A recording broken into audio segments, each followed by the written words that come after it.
Hola y bienvenidos el día de hoy al seminario. Nos da un tremendo gusto tener con nosotros al muy estimado doctor Felipe Ernesto Ranke. Felipe es doctor en sociología por la Universidad de Bonn, Alemania. Tiene magíster en análisis sistémico aplicado a la sociedad por la Universidad de Chile y es licenciado en historia por la Universidad de Concepción. Se desempeña actualmente como investigador del Foro Internacional de la Ciencia de la Universidad de Bonn y es académico de la Universidad de Santiago de Chile. Sus intereses de investigación se relacionan con la teoría sociológica, con la sociología del derecho y los procesos contemporáneos de inclusión y exclusión social. Hoy la exposición que nos presenta el doctor Felipe Ranke tiene como tema la desigualdad de la teoría de sistemas, análisis crítico de sus reglas y procedimientos. Esperamos que al concluir tengamos preguntas, comentarios y, por supuesto, retroalimentación de parte de estudiantes, profesores y colegas. Con gran agrado le cedo la palabra al doctor Ranke. Muchas gracias, profesor. Voy a compartir pantalla.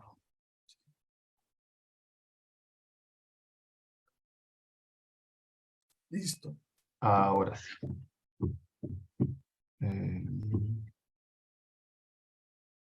Ok, espero que se vea bien la presentación.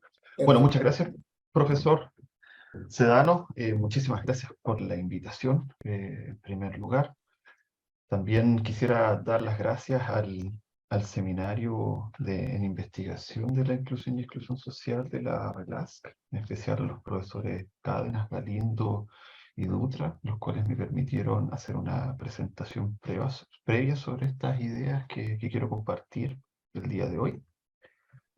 Y en especial también al profesor Sergio Puñoli, con el que he discutido estas ideas más de una vez, también el profesor Dusan Cotoraz, mi profesor tutor de mi tesis doctoral, Rudolf Stichler, con el cual también discutí intensamente esta idea, y también al profesor Fernando Robles, de quien aprendí teoría de sistemas. Entonces, bueno, con los agradecimientos correspondientes, quisiera entrar en este problema que quiero tratar hoy en día, que titulé La desigualdad de la teoría de sistemas, análisis crítico de sus reglas y procedimientos. Bueno, mi presentación se estructura en 4 partes, ¿ya? Lo que voy a tratar como problemas indecidibles y por qué la desigualdad es un problema indecidible.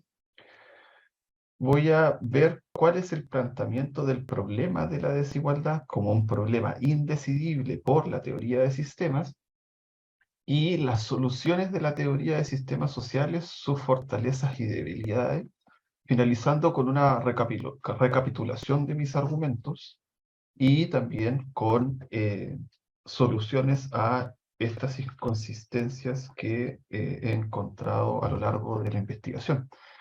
También posibles, no solucionar estas inconsistencias, sino que una propuesta para tratar a la desigualdad como un problema indecidible, siendo coherentes con los mismos presupuestos de la teoría de sistemas. Algo que voy a aclarar y que está en el texto que ha circulado, ya, y que da fundamento a esta presentación.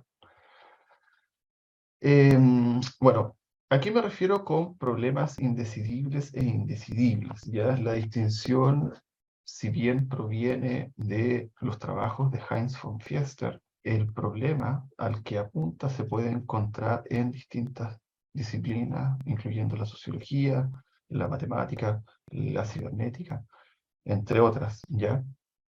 Y reducido a su descripción o su definición más mínima, ¿ya? Un problema descindible es el cual contiene en su propia formulación reglas y procedimientos para su solución, ¿ya? Lo cual implica que el problema en sí sea simple. Simple no significa fácil, ¿ya? Por ejemplo, puse este ejemplo, es el número 3.396.714 divisible por 2, y uno entiende que la pregunta ya contiene las reglas y procedimientos para su solución correcta, De hecho, este ejemplo es del propio von Fiester. Pero los problemas indecidibles ya requieren que las reglas y procedimientos deban previamente decidirse y hacerse explícitas, ¿ya?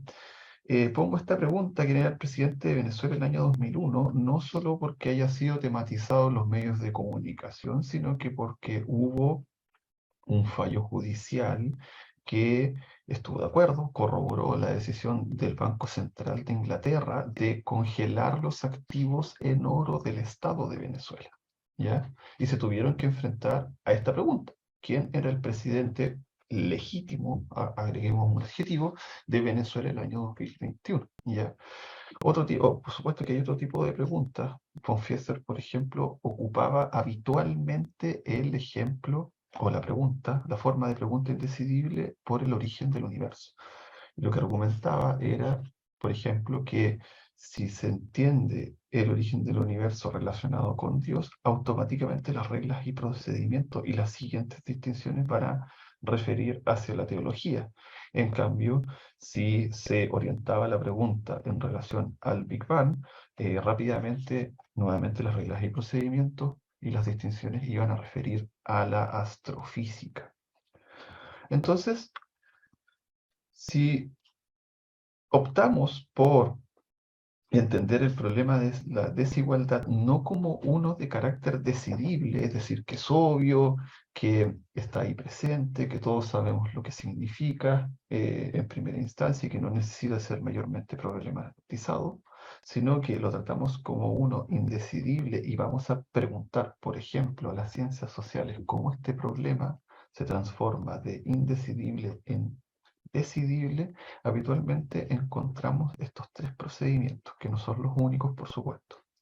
Por ejemplo, una lógica de las partes por el todo, en la cual la desigualdad social como un todo se vuelve decidible mediante su división y jerarquización en partes relacionadas. Hablamos de desigualdad económica, de desigualdad de estatus, política, jurídica, y de hecho disciplinas, por supuesto, privilegian cierto tipo de desigualdad porque le son más ad hoc. Por ejemplo, la economía habla de desigualdad económica en términos de ingreso, de propiedad, etc. Si uno va a investigaciones del derecho, se privilegia esta desigualdad jurídica, etc. Pero si se pregunta por la desigualdad como un fenómeno total, podríamos decir, siempre es esta lógica de las partes por el todo, ¿ya? La desigualdad económica debería o se parte bajo la premisa de que explicaría otro tipo de desigualdades, o si no las explica, las determinaría o las influenciaría. Otra forma ya es relacionar circularmente la estructura social con la agencia, ¿ya? Entonces la desigualdad social emerge un producto de estructura histórica, ¿cierto? Que limitan la agencia mediante la adscripción individual a membresías colectivas por sobre el desempeño individual. Por ejemplo, cuando uno observa las investigaciones de lo que se ha llamado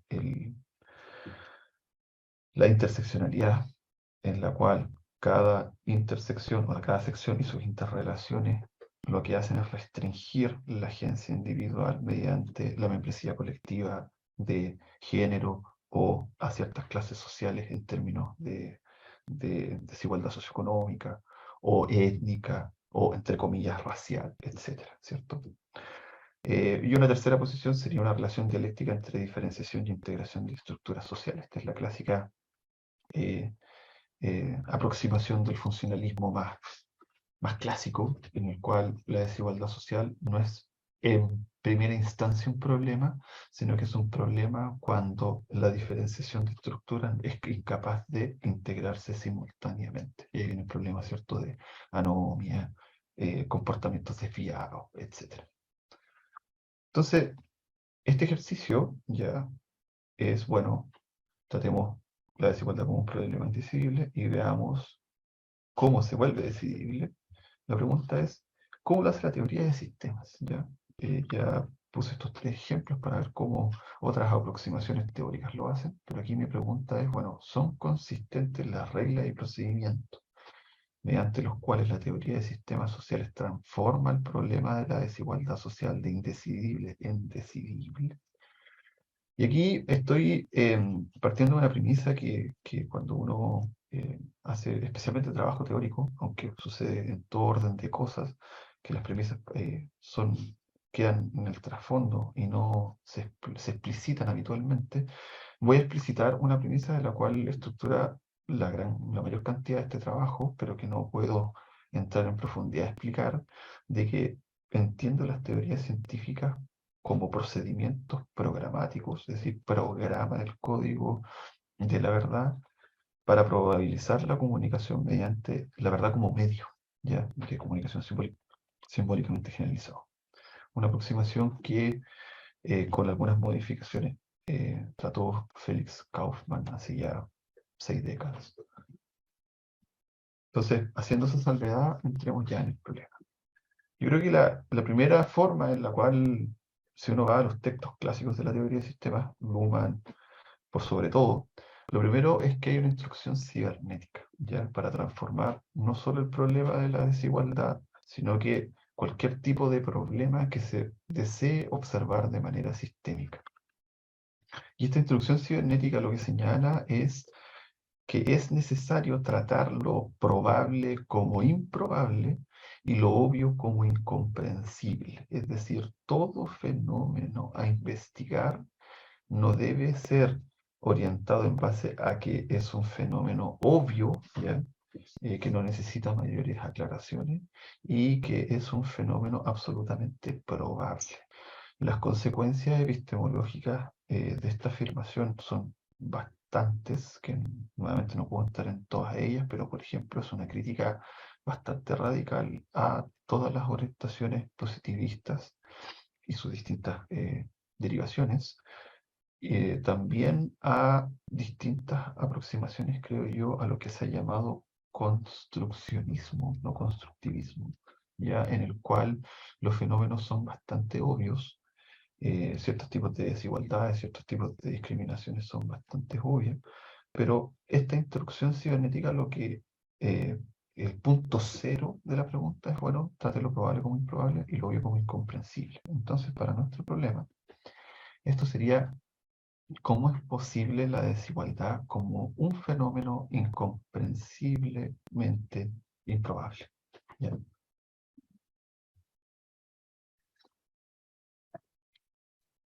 Y después de esta instrucción primaria, cuando uno revisa los trabajos de la teoría del sistema, se encuentra con una instrucción secundaria.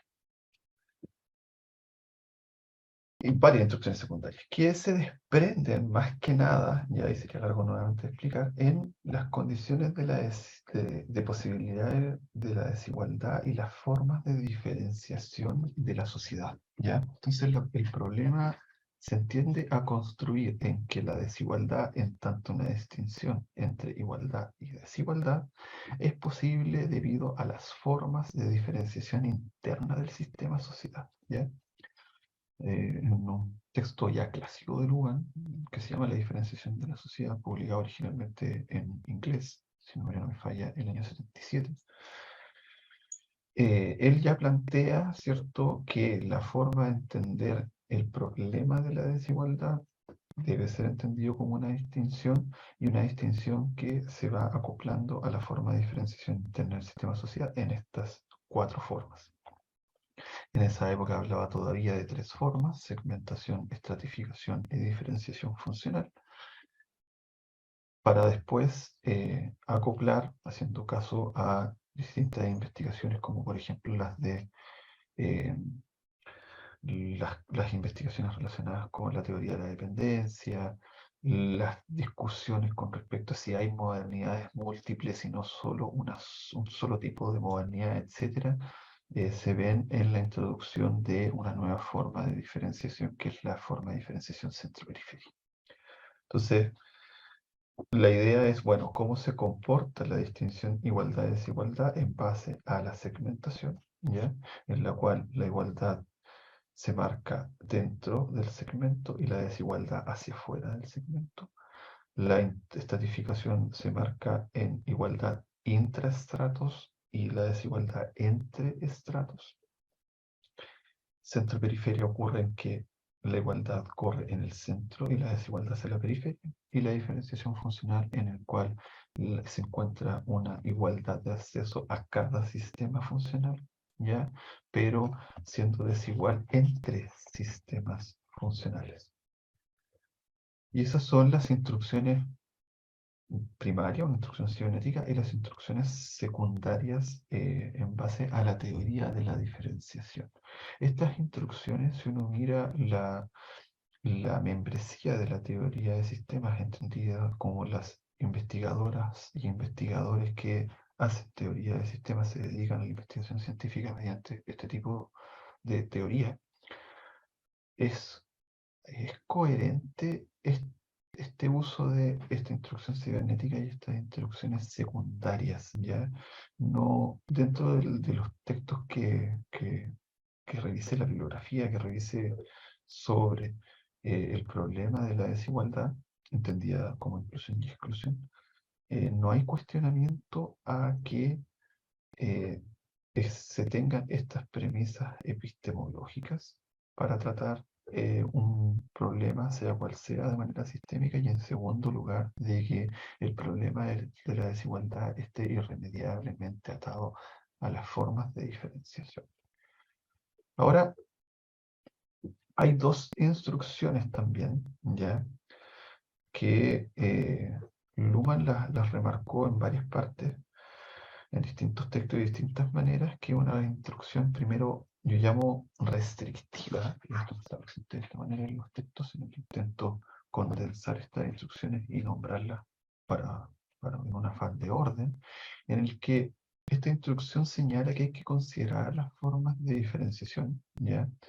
Que puse recién, solo como instrucciones teóricas para la investigación científica, ¿ya? No como explicaciones del mundo, de su historia, de sus proyectos políticos o de sus cosmovisiones. Es restrictiva en el sentido de que estas explicaciones para lo que sirven es para hacer ciencia, ¿ya? Esto se puede discutir, se puede problematizar, se puede señalar que es una ideología, pero lo que no se puede decir es que la instrucción no es clara, ¿ya? Y en la sociedad, Luhmann en el capítulo de diferenciación deja bastante claro de que las formas de diferenciación no tienen sustento teórico ni empírico alguno, ¿ya? Es decir, no vienen de una investigación teórica que permita de las conclusiones resultantes de esa investigación señalar que las formas de diferenciación son de esa manera, tampoco son investigaciones empíricas, algo que no termina de entenderse muy bien en el capítulo, porque después sí se hacen reflexiones tanto de carácter teórico como empírico, pero sí también señala que no son de ninguna manera cuatro, pero no pueden ser infinitas tampoco, ¿ya? Cita el principio de Gondelweiser sobre la discusión de antropología, sobre inmanencia o difusión de la cultura. Y una instrucción contraordinal, ¿ya? Que señala que las formas de diferenciación no poseen un orden secuencial alguno, no es que obligatoriamente se tenga que comenzar en la segmentación y terminar en la diferenciación funcional, pasando por el estadio de estratificación centro-periferia.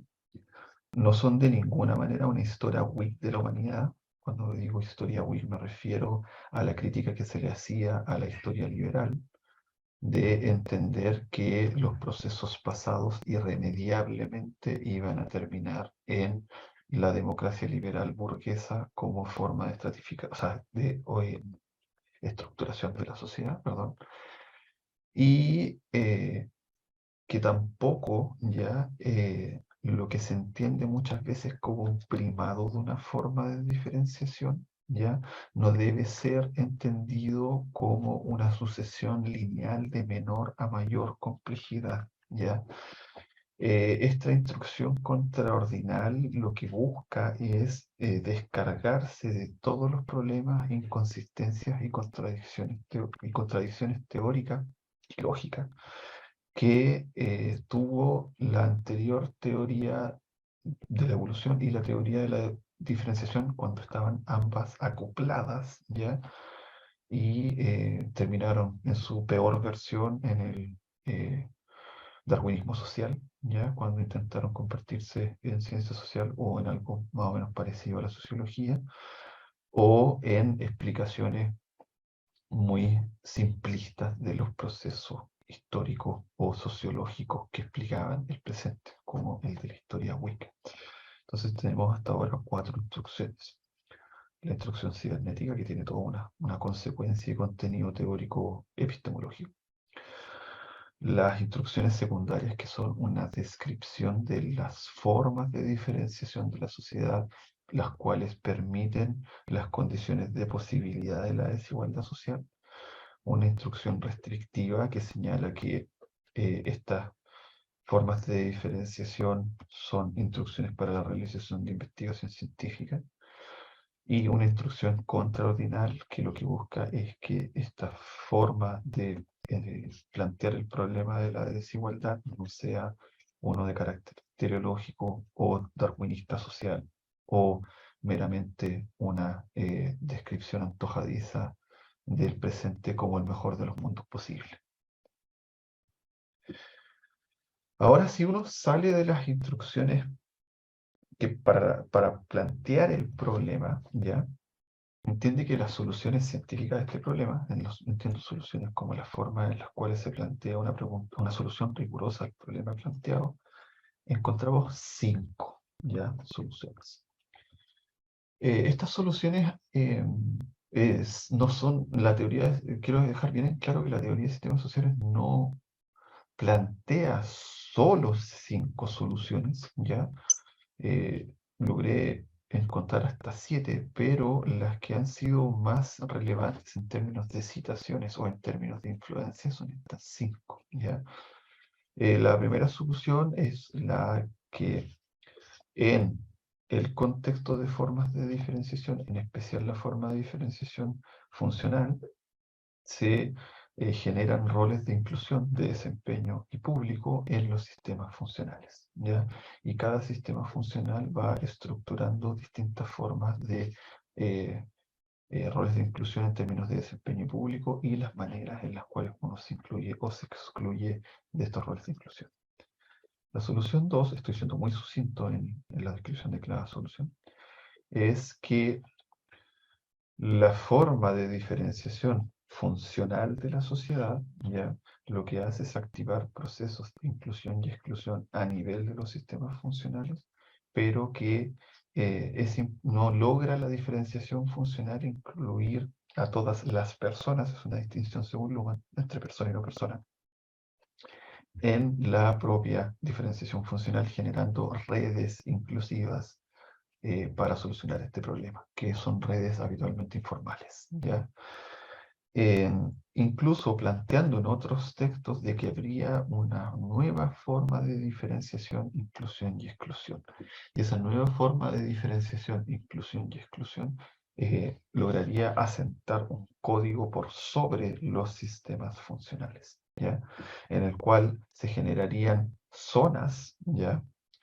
No queda claro si son zonas geográficas, pero lo que uno logra comprender del texto es que así se refiere, a eso se refiere, en el cual eh, eh, tendría una preponderancia la inclusión por sobre la exclusión o viceversa. Después tenemos otra solución que es que el problema de la desigualdad se trata de una individualización ante una infracomplejidad de la oferta inclusiva. Es decir, no todas las personas logran no logran una individualización exitosa, en tanto hay una oferta de inclusión que es menos compleja que las posibilidades de inclusión, ¿ya? Y eso va estructurándose de manera bastante asimétrica, ¿ya? Y estratificándose, en la cual hay personas que cuentan con una gran libertad para elegir cómo incluirse y otras en las cuales la forma de inclusión es bastante reducida. Las posibilidades de elección son bastante pocas. La cuarta solución apela o lo que hace es remarcar ya que existe una concentración ya y convertibilidad secundaria de medios de éxito, medios de comunicación simbólicamente generalizados, logrando violar la restricción de la inconvertibilidad entre medios de éxito, es decir, que yo no puedo convertir automáticamente dinero en poder, poder en verdad, y esas posibles combinaciones. Y esta concentración y convertibilidad de, por ejemplo, el dinero en poder sería una de las explicaciones de la desigualdad. La última solución ya apela a dos formas ya de inclusión de las personas en términos de una individuación en la cual la reconstrucción biográfica de la inclusión opera de una manera forzada, en la cual no hay posibilidades autorreferidas de manera compleja a la propia inclusión. El profesor Robles habla eh, lo resume en una frase, dice, haz de tu vida lo que puedas. Eso es lo que resume la individuación como proceso, mientras que la individualización ya permite que la inclusión autorreferida sea en términos de decisión y libertad. Es decir, esta sería la frase que resume este proceso: haz de tu vida lo que quieras. Y que la forma, ya, inclusión y exclusión, puede combinarse con respecto a estos dos ejes: individuación e individualización. Como dije, mis explicaciones de las soluciones son bastante sucintas y claramente no toman todas las peculiaridades de cada explicación. Así que espero haber sido lo más riguroso en este pequeño resumen que hice de cada solución. Ahora, si uno toma las primeras instrucciones de planteamiento del problema, ya, con las soluciones para observar si hay coherencia en las reglas y procedimientos de las primeras instrucciones que yo nombré con las soluciones planteadas, encontramos los siguientes problemas, o inconsistencias más que problemas. Inconsistencias, por supuesto, también hay fortalezas. Yo creo que la manera más clara ya fue primero aplicar una especie de, esto es bien ad hoc lo que hice, que es un método Tukuoki, pero no como en la falacia Tukuoki, tú también, que es cierto, apelar a que el otro o la otra hace lo mismo que está criticando y por lo tanto, por eso la crítica o la argumentación es falsa. No lo estoy entendiendo de esa manera, sino que si hay una autocoherencia entre las instrucciones que brinda la teoría de sistemas sociales para plantear el problema de la desigualdad como un problema de carácter indecidible, ya, con sus propias soluciones. Es decir, si hay coherencia entre las premisas con las conclusiones.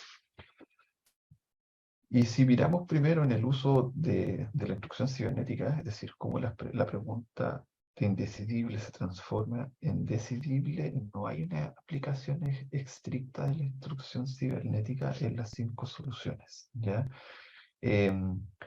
Sí se aplican, sí está como trasfondo la teoría de la diferenciación, pero a excepción solo de la última solución, que es la solución del profesor Robles, no hay una diferenciación clara entre observación de primer orden y de segundo orden en términos de los investigadores. Se resuelven muchas de este tipo de inconsistencias, ¿ya? De cómo el problema se está planteando a nivel de segundo orden. Eso se debería hacer si se siguen las instrucciones de manera coherente.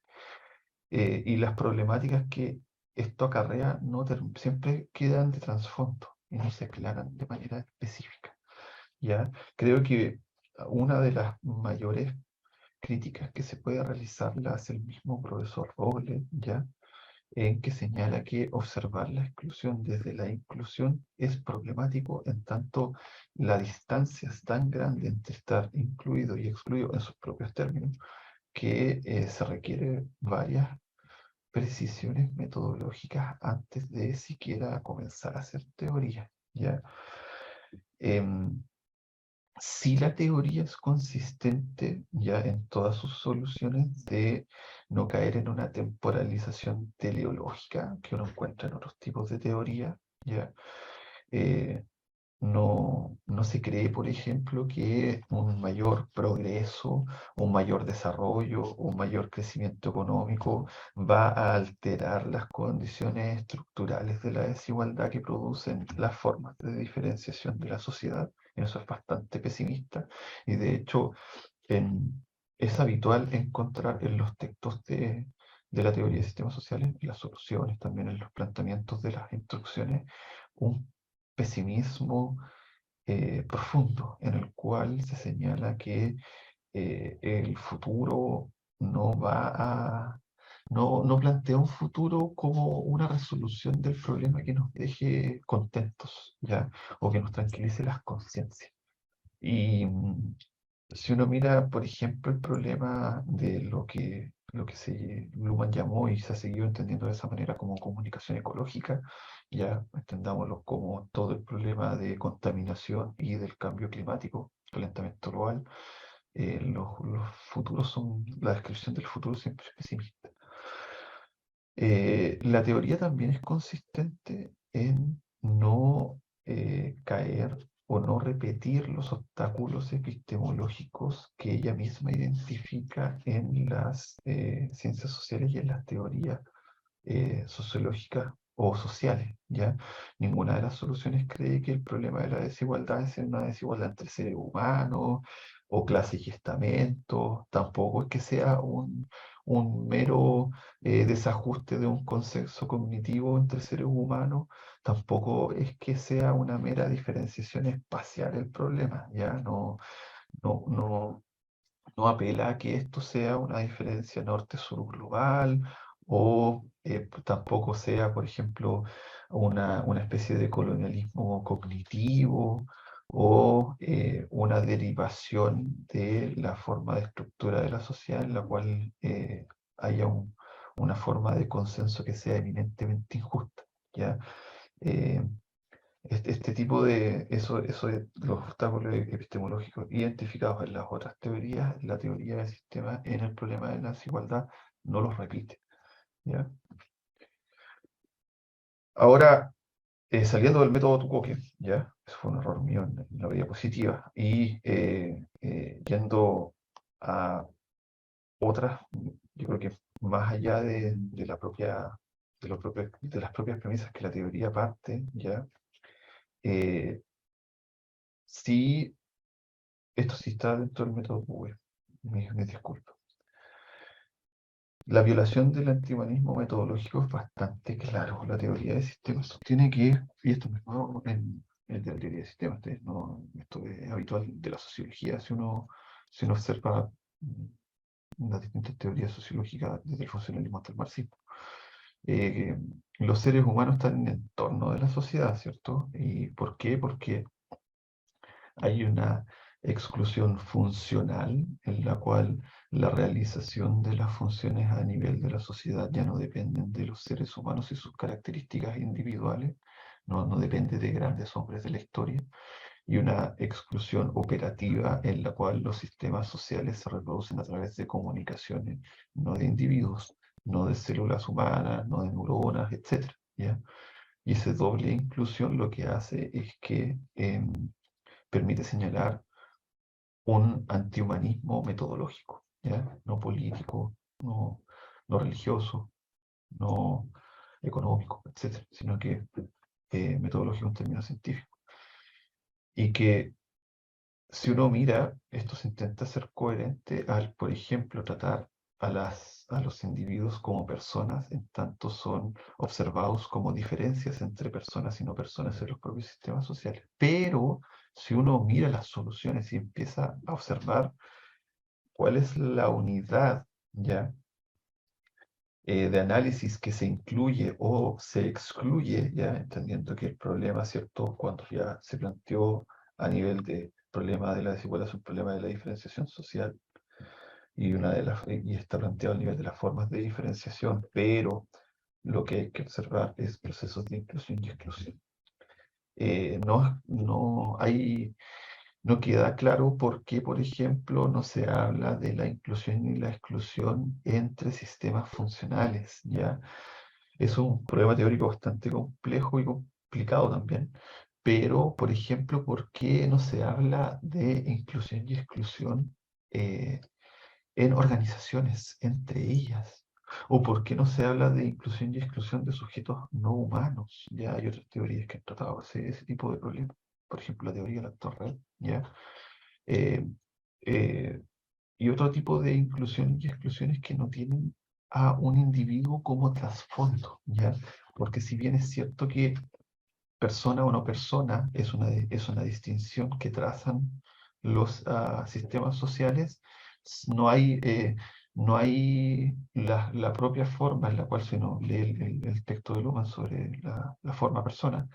Detrás de la forma persona o no persona no hay un pájaro, no hay un computador, no hay una organización como la Coca-Cola, ya es siempre un individuo, y eso es bastante problemático para las propias premisas de la teoría del sistema.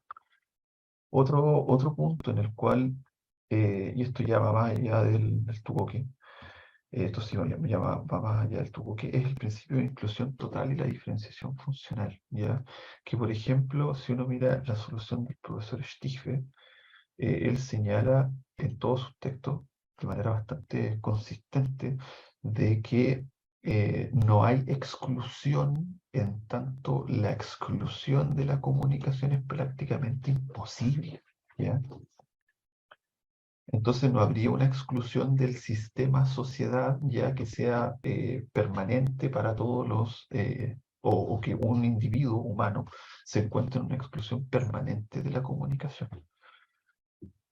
De hecho, si uno lee los textos, él siempre habla de formas en las cuales se incluyen, pero no de formas de exclusión eh, de manera, exclusiones que sean duraderas en el tiempo. ¿Ya? Pone ejemplos, como el profesor Roll también lo hace, de exclusión a la exclusión, como las instituciones totales de Goffman, o, o no sé, los marineros, por ejemplo, que están excluidos prácticamente de todos los sistemas funcionales por un periodo. Pero el problema que hay aquí, creo yo, que no se logran diferenciar teóricamente lo que es una inclusión total en la sociedad, es decir, mediante la comunicación, ya que hay muy pocos casos de una exclusión total de los individuos de la sociedad en términos de no comunicarse, con una inclusión particularista de cada sistema funcional y que esas inclusiones particularistas pueden ser también una suma de muchas exclusiones particularistas. Intenté resumir esto en el texto que escribí en que no hay cuando se habla de la exclusión se intenta alejarse de otras teorías, ya que hablan de explotación, que hablan de clases explotadas, marxismo, teorías críticas, o por ejemplo de aproximaciones tipo interseccionalidad y que señalan que ya pertenecer a una membresía colectiva, como que en términos de género, en términos de raza, ya, de etnia o de ciertas clases sociales implica automáticamente exclusiones. No se logra diferenciar muchas veces la inclusión que significa quedarse callado cuando uno va en el transporte público, en el cual claramente está excluido hasta cierto punto de la sociedad, de términos de comunicación, de las personas que viven en situación de calle, que están excluidas de prácticamente todos los rendimientos de los sistemas funcionales. Ese punto es bastante problemático y no es fácil tampoco de explicar. Y lo que sí también es problemático de las soluciones es que se plantea efectivamente a la diferenciación funcional en términos de filosofía de la historia, ¿ya? Entonces, si bien por un lado, se señalan las inconsistencias con la instructor restrictiva y contraordinaria, es decir, se respetan en primera instancia esas dos instrucciones. A la hora de ponerlas en práctica, ¿ya? Uno siempre encuentra una especie de linealidad en la explicación, ¿ya? Por ejemplo, cuando se habla de desdiferenciación, ¿ya? Y no termina, no queda no termina de quedar claro qué es desdiferenciación, ¿ya?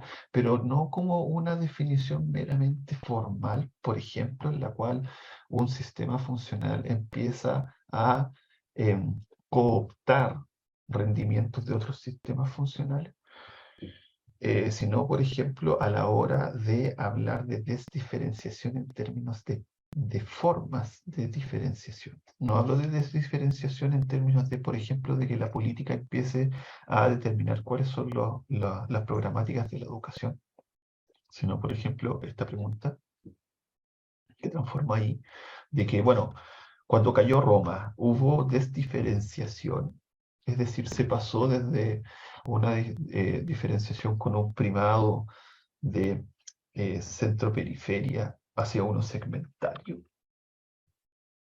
¿O eso fue una nueva forma de diferenciación que reorganizó las otras diferenciaciones, las otras formas de diferenciación? Es decir, en algunas partes se logró mantener la estructura, o sea, la forma de diferenciación centro-periferia, por ejemplo, en el Imperio Bizantino, pero no así en las llamadas tribus bárbaras que invadieron Europa, que tenían características las más grandes, estratificadas, y las que eran más pequeñas de segmentación. O cuando se habla, por ejemplo, de que no es que se superen las formas de diferenciación, sino que lo que es un primado de una o la otra, ¿ya?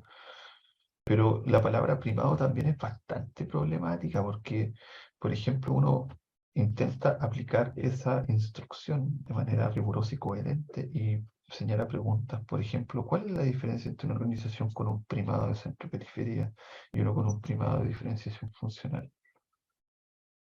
Y ese tipo de preguntas no termina de quedar claro.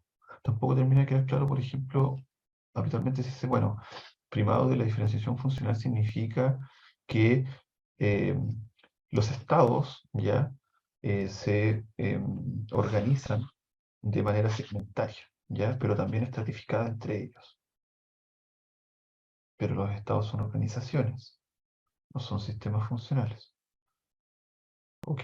O, por ejemplo, que los tribunales en el sistema jurídico se organizan internamente de manera estratificada, donde las Cortes Supremas, por ejemplo, están en una pirámide en relación a las Cortes de primera instancia. Pero ese primado, ¿ya? Siempre se hace al interior de los sistemas funcionales, pero no con respecto a los otros sistemas sociales.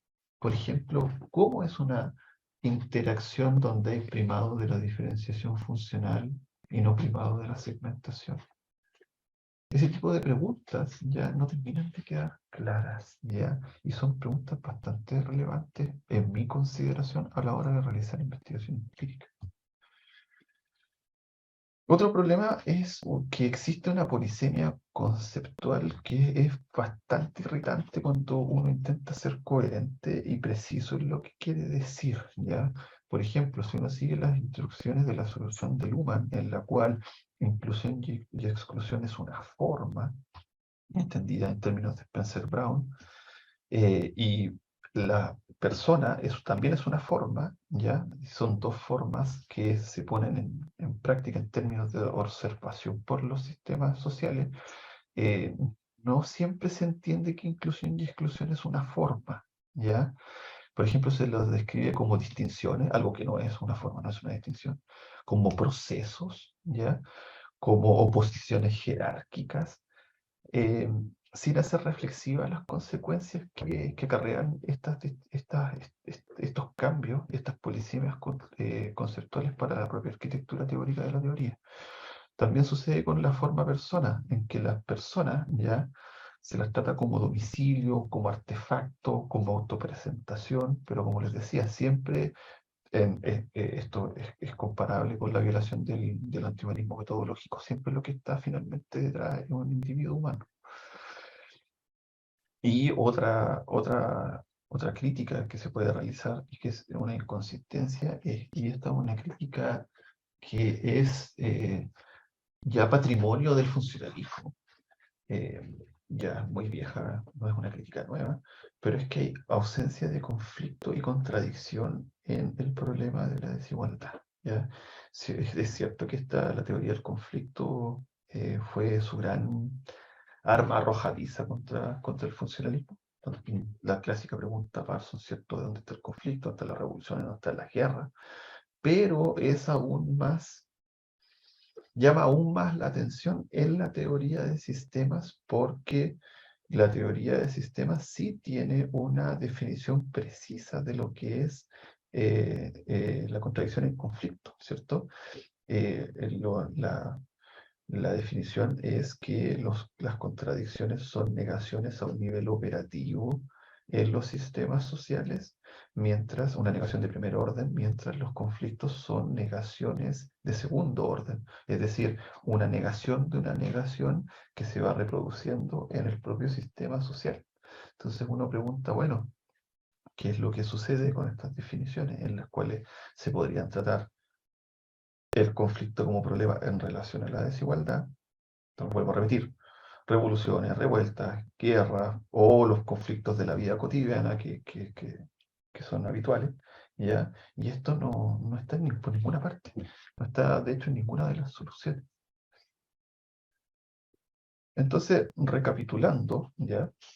Eh, La tesis 1 que quiero defender es que las instrucciones de la teoría de sistemas en relación al problema de la desigualdad son consistentes a un nivel epistemológico, la instrucción cibernética, y un nivel macroteórico, es decir, las instrucciones secundarias que plantean el asunto en términos a nivel de las formas de diferenciación, y la instrucción restrictiva y contraordinal. No hay artículos que pongan en cuestión estas instrucciones y las reglas y procedimientos que de ellas se desprenden. Pero las soluciones para la descripción de la desigualdad como un problema sociológico, es decir, no historiográfico, no político, filosófico, económico, etc., son inconsistentes entre sí por las razones que ya expuse, ¿cierto? Es decir, colapsan a la hora de transformarlas en reglas y procedimientos precisos y rigurosos para la realización de investigación empírica.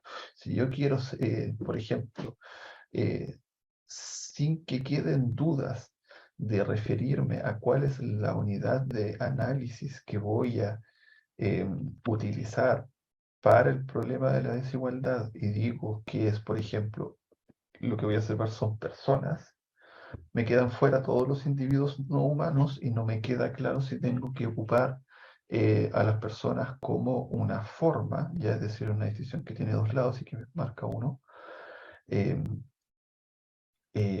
y que para marcar el otro tiene que ocurrir una diferencia temporal, ¿ya? Por eso es persona, no persona. Porque si se pregunta, dice, bueno, no, es que personas son domicilios, no son formas, son procedimientos, etcétera, etcétera. Entonces, esas inconsistencias no se terminan de aclarar. Y las otras también. Y la tercera tesis es que los problemas no se resuelven a mi gusto mediante métodos hermenéuticos. Ya creo que o el método hermenéutico de ir a decir, bueno, es que en realidad vamos a ir a buscar específicamente qué fue lo que dijo Luhmann, ya en una idea de buscar, por ejemplo, el Luhmann pre-sistemas sociales o post-sistemas sociales, no nos acerca a clarificar los métodos y procedimientos para la investigación empírica. En tanto, considero que los fenómenos que van a ser investigados son los que resuelven ese tipo de preguntas, no la interpretación hermenéutica de documentos arriba de los escritorios de quienes se dedican a la sociología.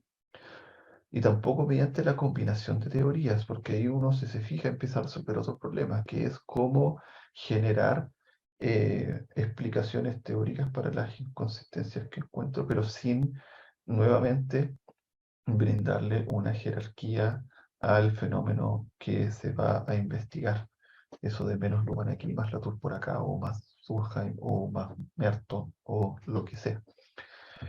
Y soluciones, bueno, en el texto que hice circular, que está en calidad de manuscrito, debe ser próximamente enviado ya a revisión, planteo cierto tipo de soluciones que creo, por ejemplo, de que hay que recuperar la idea de que los sistemas sociales son autopoyéticos, no como nuevamente una descripción que puede causar problemas filosóficos o políticos en el tipo, por ejemplo, uno escucha habitualmente que eso tiene derivaciones políticas conservadoras, por ejemplo, o que a uno lo acerca a los neoliberales y el orden espontáneo que plantea gente como Hayek, etcétera, sino que una instrucción científica en la cual los sistemas sociales ocurren in situ, es decir, ubicados espacialmente, ocurren en vivo, ¿ya? En el cual eso significa que no se pueden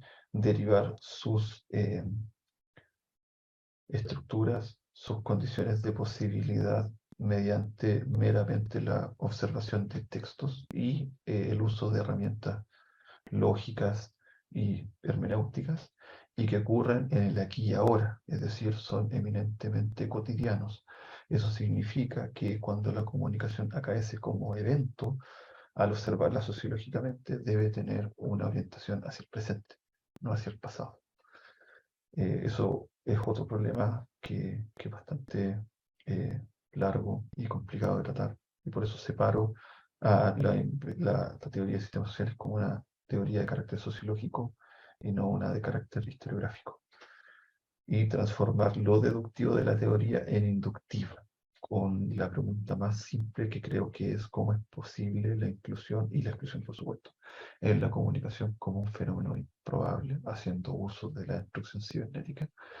Y en términos de, ya lo planteó Luhmann esto, y recupero ese texto, intento exprimirlo porque es un texto bastante rico en inferencias para la derivación de reglas y procedimientos entre cómo se resuelven las improbabilidades de la comunicación en términos de entendimiento, difusión y aceptación. Y otro punto es analizar las formas y planos de diferenciación de manera simultánea, es decir, no caer, no ser seducidos por la facilidad que ofrece el analizar meramente las formas de diferenciación, segmentación, estratificación, centro-periferia, diferenciación funcional, sino que siempre preguntar por los planos de diferenciación en términos de sistemas interaccionales, organizacionales y funcionales, ¿ya?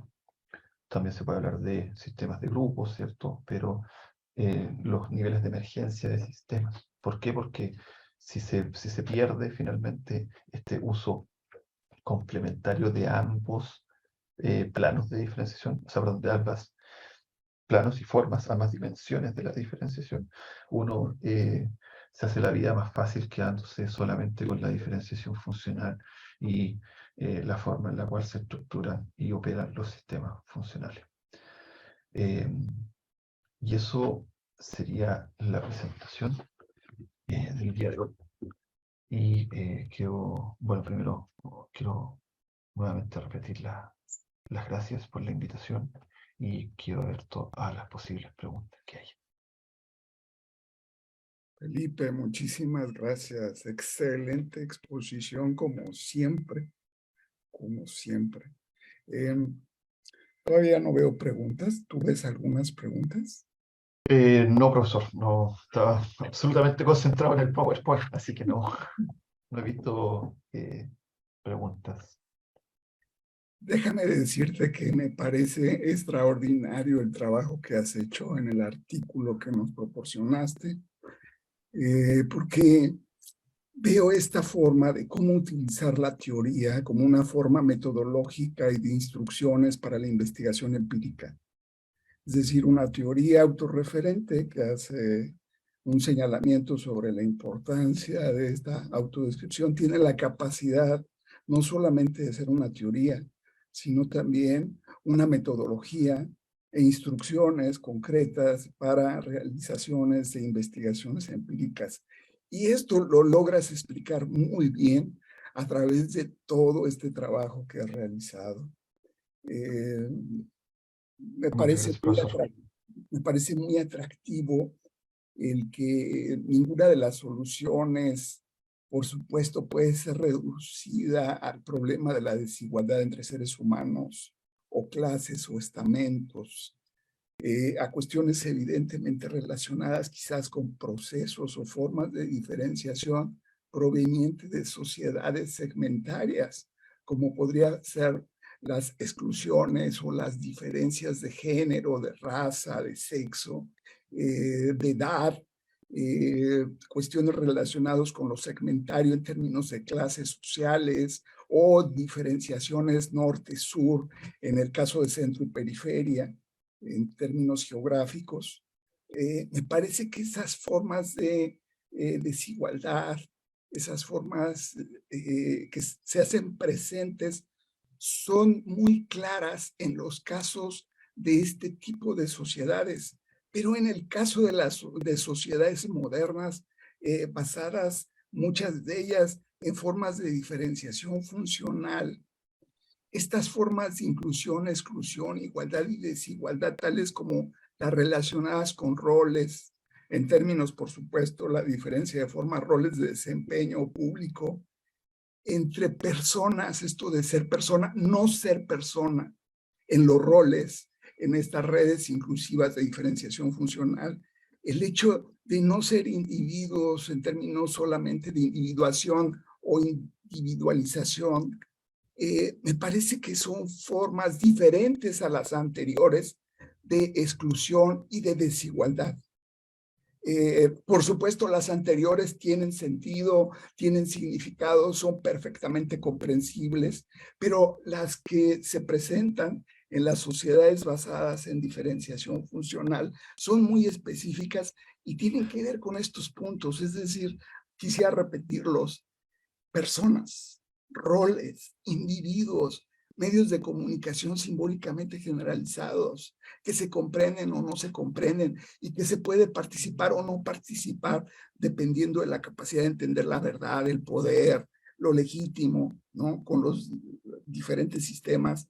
O, por ejemplo, en los sistemas funcionales, el asunto de la inclusión o la exclusión, en los sistemas organizacionales, la inclusión, la exclusión, y en los sistemas de interacciones, lo mismo. Es decir, me parece muy interesante cómo con este modelo teórico estableces criterios metodológicos para entender la desigualdad. Me gustaría Sí, tus comentarios por esto. sí, o sea, bueno, claramente establecer este tipo de críticas lo que busca es mejorar las herramientas disponibles, no es demoler la teoría del sistema, yo sigo siendo sistémico convencido, pero sí es, creo que muchas veces recuperar las herramientas teóricas como una teoría sociológica. ¿Y por qué digo teoría sociológica? Porque a la hora de analizar, por ejemplo, lo que se señala como segmentación y ubicarlo en el pasado, no con métodos antropológicos, sino que con métodos historiográficos, suceden bastantes problemas porque se supone que yo lo que estoy intentando reconstruir son sistemas funcionales, o sea, sistemas sociales en movimiento, que son autopoyéticos. Y eso no se resuelve solamente mirando semánticas, ¿ya? Por ejemplo, a la hora de que ya, yo entiendo la teoría, ya. Digamos, por ejemplo, que la diferencia de edades es una diferencia característica de las sociedades segmentarias. Y no voy a ir a hablar de lo que fue a estudiar Levi-Strauss, ya, que lo hace de manera contemporánea, sino que lo voy a hacer con las tribus europeas en el siglo VII, ya. ¿Qué tipo de semánticas puedo mirar ahí si las capacidades de reconstrucción documental son absolutamente limitadas? Y lo que se combina habitualmente para investigarlo es herramientas de análisis arqueológico con documental. El análisis de semánticas no me sirve mucho, porque hay muy pocos documentos. Entonces, ese es el ejercicio que yo intento rescatar hoy en día, que es decir, sí, teóricamente dentro de las explicaciones que intento darle para la coherencia teórica, a la hora de no buscar la coherencia teórica, sino que ir a explicar un fenómeno concreto ya, y determinado, no son totalmente consistentes las reglas que se despliegan de la propia teoría. Y eso es lo que intenté remarcar ahora. He intentado algunas soluciones a esto y creo que llegó una pregunta. Por fin, es decir, te la paso. Es de José Pablo Tobar Quiñones, dice: felicidades Felipe, una exposición muy, muy interesante. Quisiera preguntarte si crees que existe una relación entre lo indecidible y lo contingente en la medida en que ambos pueden ser entendidos como problemas que debe abordar la teoría. Bueno, eso es como que a uno le tiran un elefante arriba de la mesa. Es una pregunta bastante complicada. A ver,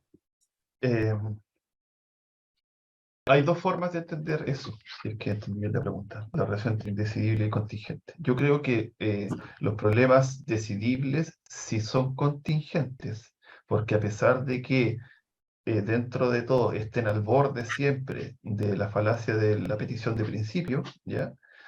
Eh, hay que resolverlos de manera efectiva y hay que poner en práctica los métodos, ¿ya? Y eso significa muchas veces repetir inconsistencia, ocupar hipótesis ad hoc nuevas, etcétera, ¿ya? Pero no se trata solamente de que estamos hablando de un problema muy simple como la operación matemática que yo puse recién, ¿ya? Pero si me gusta mucho jugar ajedrez, si uno mira y pregunta, bueno, haga el jaque mate en 3 movidas, ¿ya? Y está claramente que hay una sola solución, uno puede fallar en esa solución. En ese sentido, también las preguntas indecidibles, o sea, decidibles, o los problemas, o las preguntas o problemas decidibles, son sujetos a la contingencia. Por el otro lado, los indecidibles también lo son. Ahora, la diferencia que creo sí se podría marcar es que en las preguntas indecidibles sí se hace explícita la contingencia. Esa es la diferencia radical, creo yo. No es que en una se elimine la contingencia o se intente eliminar o no, sino que se hace explícita. Y ese hacer explícito la contingencia, creo que al hacer ciencia, gana en términos de rigurosidad, gana en términos de claridad de lo que se quiere hacer y gana también, yo creo que la propia discusión, porque finalmente uno logra aclarar o ocupar de manera un poco más precisa el medio verdad. Así que sí, si uno lo mira en términos de contingencia, en este sentido, claramente que hay que separar como dos planos, ¿ya? Y como último comentario también, creo que lo contingente sí es finalmente lo que le da un contenido a la instrucción cibernética. Eso de tratar lo probable como improbable y lo obvio como incomprensible. Es la manera en que uno sigue esa instrucción cibernética, claramente pone la contingencia por delante y nos hace la vida más fácil. Porque yo creo que muchas veces las ciencias sociales buscamos hacernos la vida demasiado fácil en relación a los fenómenos que queremos explicar. Como usted mismo señalaba, hoy en día es bastante habitual señalar o adjudicar a la historia como proceso ya pasado una estructura que explica las desigualdades presentes en términos de reducción de la agencia de los individuos humanos, ¿ya?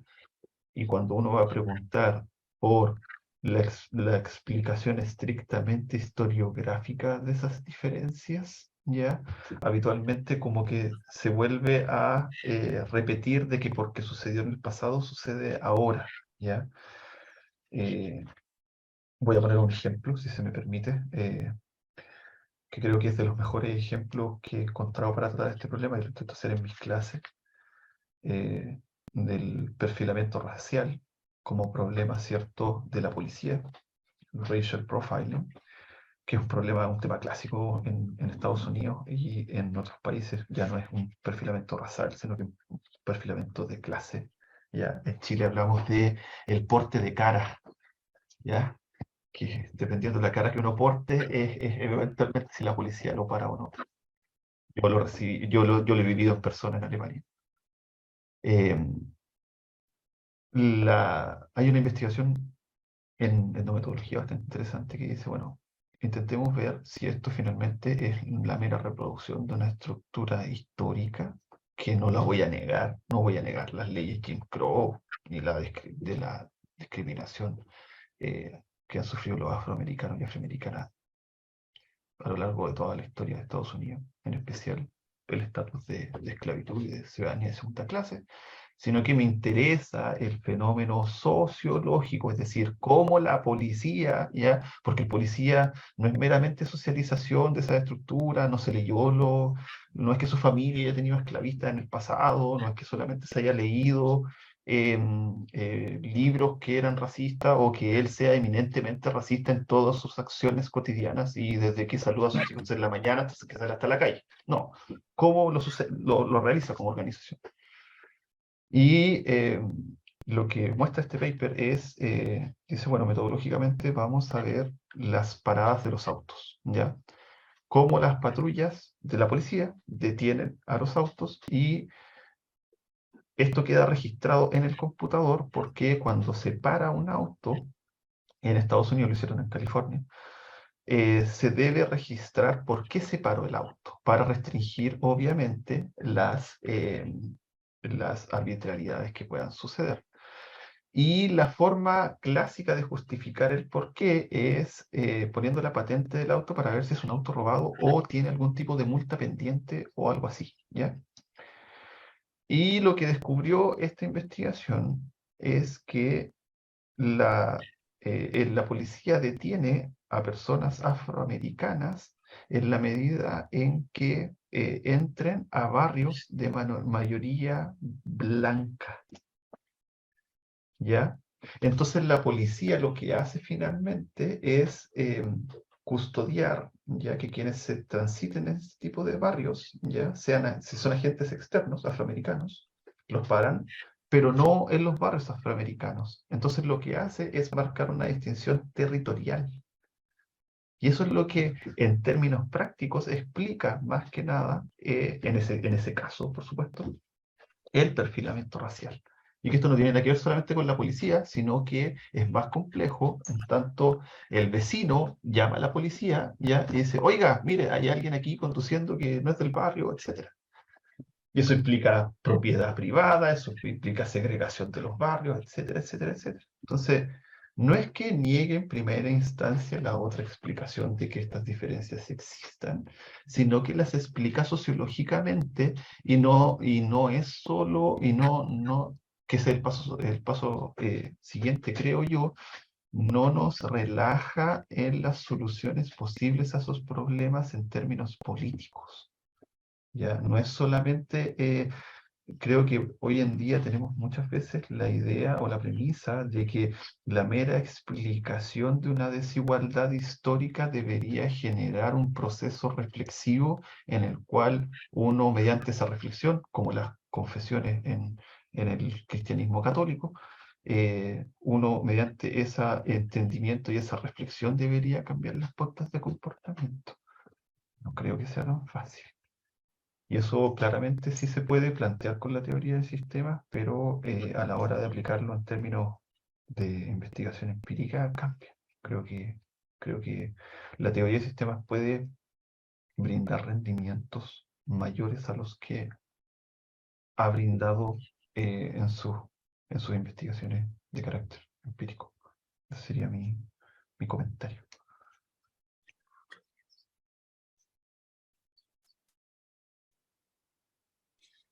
Claro, es decir, bueno, tú mismo lo señalas, hacer esta investigación empírica sobre la desigualdad en los sistemas sociales autopoyéticos, operando en vivo, en sitio, aquí y ahora, ¿no? Es decir, es buena parte del objetivo también de tu trabajo. Y me parece que queda muy clarificado con eh, los puntos que tocas en el artículo, que por el momento no está publicado, ¿verdad? Es decir, yo trato No, de analizarlo. ¿Lo no, vas a profesor. publicar pronto? Sí, sí. De hecho, tengo que terminar de ajustar algunos puntos para ir clarificarlo. Eh, También la organización de los potenciales.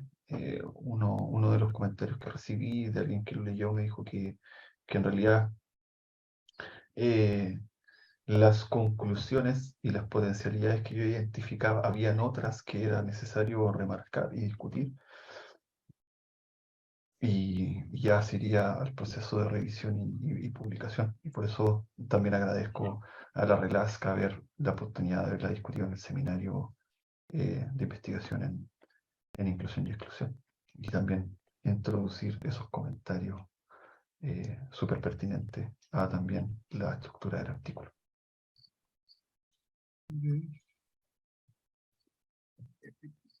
¿Algunas conclusiones adicionales que tengas sobre el trabajo? Sí, o sea, muy en corto finalmente es, creo que lo único que sería así como conclusión polémica sería esa necesidad, creo yo, de que es volver a entender a la teoría de sistemas como una teoría científica en primera instancia, y recuperar un principio que viene de la etnometodología, que es la indiferencia, y que es la indiferencia ante lo extracientífico, y que permita bajar las aspiraciones muchas veces que tenemos en las ciencias sociales con respecto a posibilidades de transformación social o de justificar posturas políticas de manera científica. Asumir finalmente que las posturas políticas no tienen una justificación científica, y que finalmente el mayor rendimiento que podemos hacer como sistema científico es exponiendo los problemas planteados científicamente con la mayor complejidad posible. Y no, por ejemplo, tratando posturas políticas que no me agradan como desdiferenciación, o formas que ponen en cuestión cierto primado de ciertas formas de diferenciación, etcétera, etcétera, etcétera.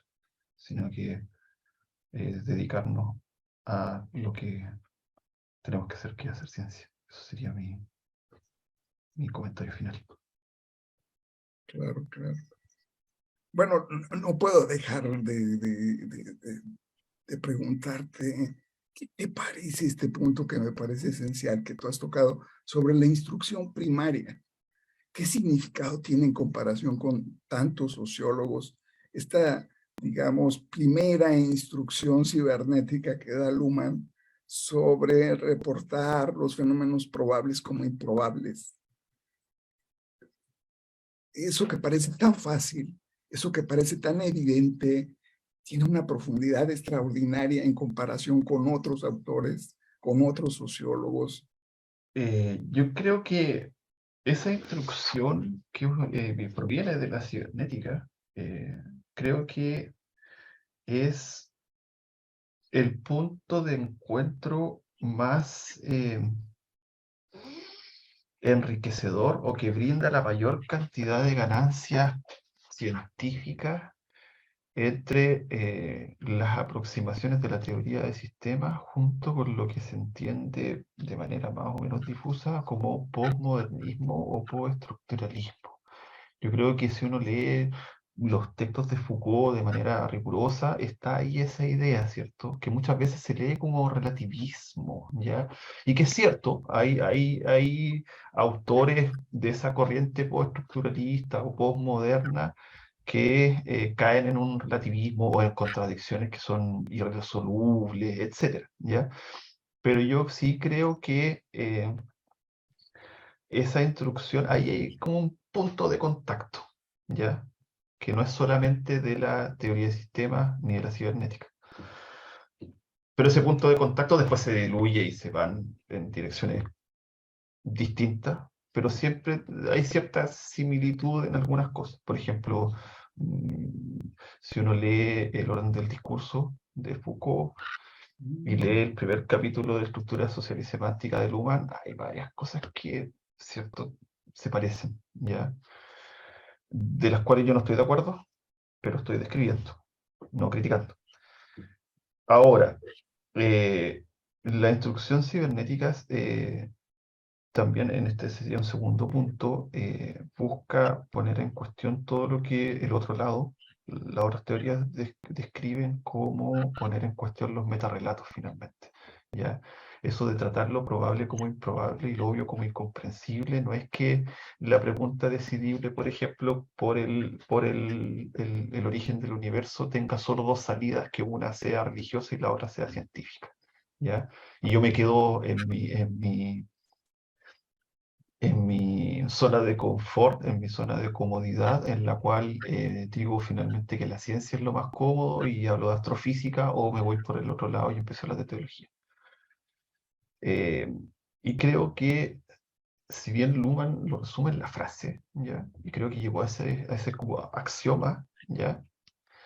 La mejor explicación de lo que eso tiene en términos de consecuencias epistemológicas y científica en términos prácticos, en términos metodológicos, eh, es de Gregory Bateson, en un texto cortito que se llama La explicación cibernética, que está en paso hacia una ecología de la mente, en el cual creo que, si bien es una de las críticas más duras hacia el positivismo reinante en aquella época, sí también es una crítica que hoy en día es bastante importante cuando uno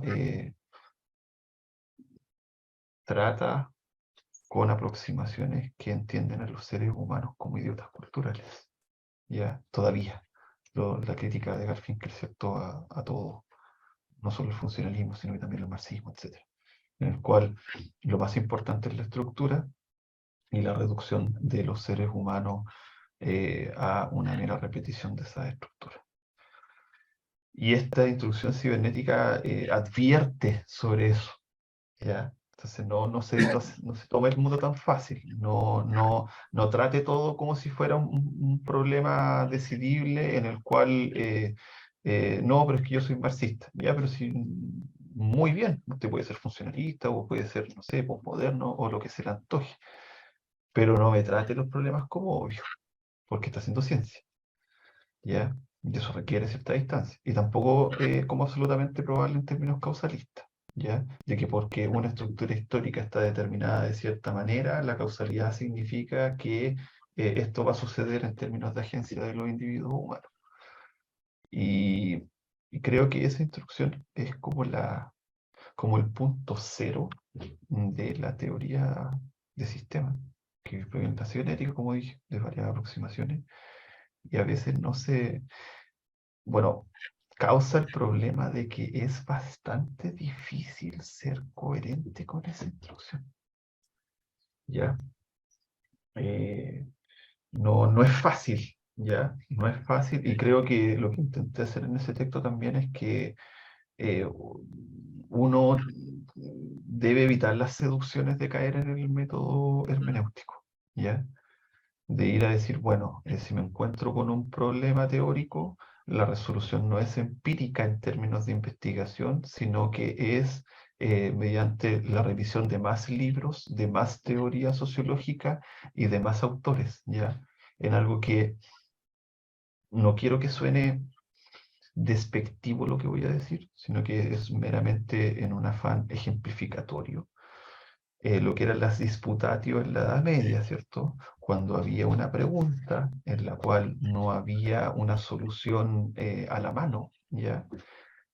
Se generaba un evento, que era la disputación, en el cual se hacía una discusión con la mejor interpretación de Aristóteles.